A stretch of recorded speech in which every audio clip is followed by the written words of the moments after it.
আপনি কখনো শুনেছেন 14টি লোকের সম্বন্ধে? এটা কোনো গল্প নয়, এটি হলো গভীর আধ্যাত্মিক রহস্য।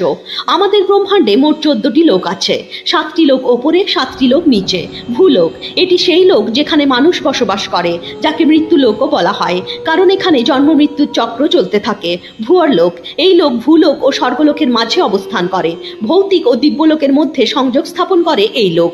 স্বর্গলোক দেবতাদের লোক, যেখানে ইন্দ্র ও অন্যান্য দেবতারা বসবাস করে। ভালো কর্ম যারা করে মৃত্যুর পর তারা এই লোকে স্থান পায়।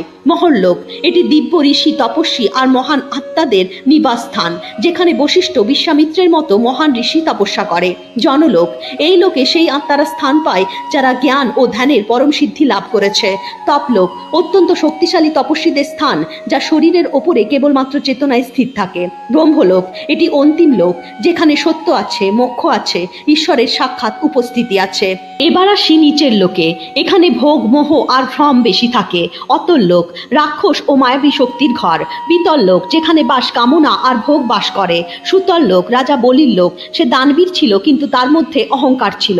রসাতল লোক যেখানে ভ্রম, লোভ আর অজ্ঞানতার ঘন অন্ধকার আছে।